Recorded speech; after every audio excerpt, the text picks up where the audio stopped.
That means he's doing it instinctively and he's doing it with aggression. I don't like to see guys drive or shoot the ball when they're tentative. I want them to be determined to get to spots on the floor. He's doing that. I love his spirit. I love his energy. I love his character. I think he's the type of player that he exudes winning. Everything about him is about winning. He's playing the game to win. And that's not to say he doesn't make mistakes. He makes mistakes. But he's making mistakes trying to do the right things. Sounds like in the future, that's the kind of player you'd like to. No question. I want high character guys that are versatile, that can do multiple things, that are winning basketball players. Another way of saying that I want their personalities to be givers, not takers. Kenny, we were talking to Mike on the other day about his confidence. Do you feel like it took a little long because of an injury, a coaching change and the injury and everything? Did it just take him a little longer to get that confidence to have back-to-back and now 4 straight games in a row that have been really good? So initially I would tell you that's part of it, but the other part for me is looking at his game and seeing what he brings to the table and what is he comfortable doing. Starting out, I don't know if he would have been comfortable shooting threes. That's not his forte. That's not what he's naturally good at. But he has.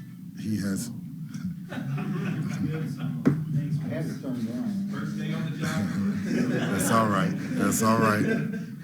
But he has gotten better and more comfortable shooting the ball. And I'm proud of that. At times he looks like one of our better, if not our best post player. I like that. I think he's gotten comfortable.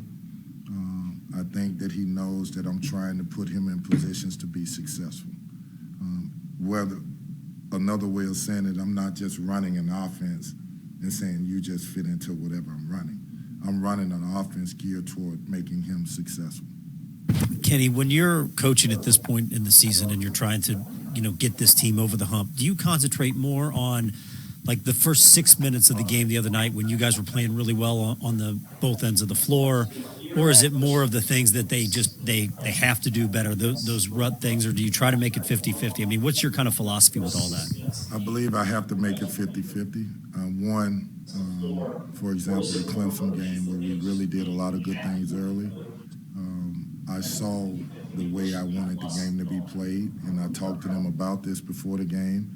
I want it to be a scramble game, meaning that we're scrambling.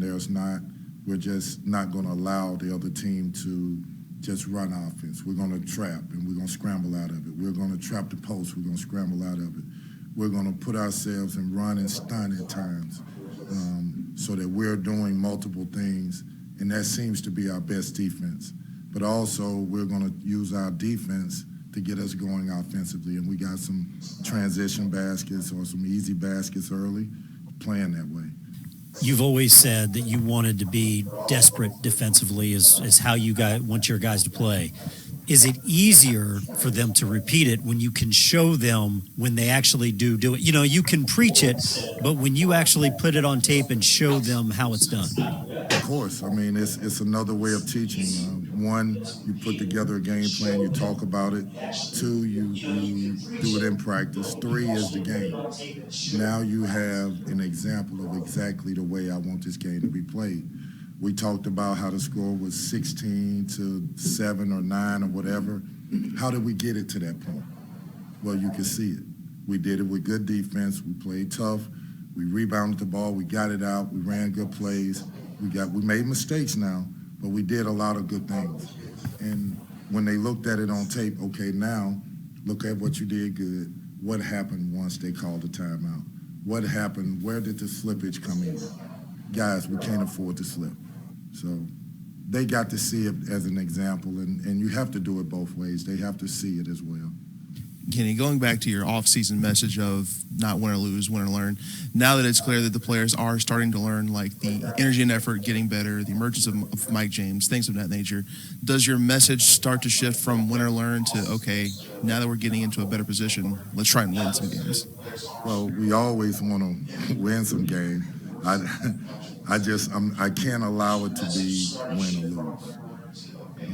At this point, for these kids psychologically, they need to know that we're still learning.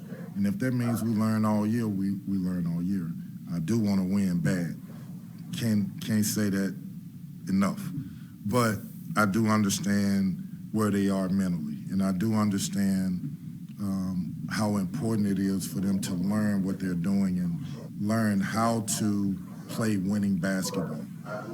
That's important. The other piece to this is if we're going to win games, you know, you look at the Western Kentucky game. We had multiple guys. Every guy that stepped on the floor was a contributing factor. You look at the games we lost, we have a lot of games that players, multiple players, 3 or 4 guys aren't playing up to par. That's how important it is for everybody to be on the same page and everybody to play well on the same night. Kenny, I know behind closed doors he's completely supportive of what you guys are doing, but to know Josh this morning was asked about it and was like, look, the record's not what anybody wants, but to say that I have any doubts or not fully supportive of what Kenny and his staff are doing, does that help you as a coach sitting in the seat that you're sitting in? No question. You know, I need his support, but I not only need his support, I need this community support. I said it from day one. One person, one coach, the coaching staff can't do it by themselves. Listen, there were things in this program that before I got here were here. It's not going to get cleaned up by me, by myself. It needs the support. It needs the administration. It needs the community. It needs everybody to be on the same page and helping us rebuild this culture that I want to bring here and make it back to what it used to be. So to hear Josh, which I didn't know, but we had talked about it long before now, he sees, he come to practices, he's in the locker room after games, he's watching the morale of the players. He knows what we're trying to build, and he's been supportive of it. So, yes, that feels good. Going back to when the season started, you said that it might be like until this time of the year for you to get a feel for the team. I'm just wondering, has that gotten to be the case, or also do you still see that there's, that players can make, bigger jumps heading into the last stretch of the year? No question. I think if I was being honest with you, I would say we're close to where we know exactly who we are, what we are. But another indicator is who else is going to jump on board with Mike and Hill. Who else? What other player or 2 or 3 is going to be a major contributor to what we're doing? And that's not just in points. That's in effort. That's in fight. That's in rebound. That's in defense. Who else can help us take this over the hump? What about North Carolina? Of course, they're without their best players, so how does that? Are they without the best player? That's what they're saying. Yeah. I can't never go by that, Russ. I wish I could. I have to prepare knowing that every player that they have is going to play, and they're a great team. They're great in transition. They have 2 dynamic guards. They have a dominant big man in Baycott. They have a player that's unique, a glue guy who does everything. They're a great team. I mean, they haven't won the way they should, but they've been right there. You look at their losses and you look at the game, you can see they could have easily won those games.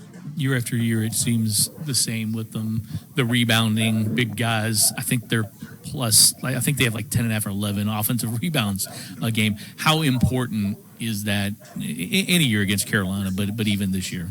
I think it's vital. I think it's vital that they don't look at us and say that we're going to run through them and just shoot the ball and go get it off the glass and get second opportunities. The physicality of the game, every year they're pretty much are going to be a physical team, a great rebounding team, a team with great bigs. That's been their tradition along with the guard play. This year, no different. We have to handle that. We have to meet their physicality, and hopefully we surpass their physicality, and we're the more physical team. That's what we're going out to try to do. Building off those last 2 questions, how does your game plan and overall message change knowing that Baycott may or may not play in this game? It doesn't. I'm assuming he's playing. I have to. And when we toss it up, if he's not out there, then they'll have somebody else there that be a big, strong, good player. Anything else for Coach? All right. All right, guys.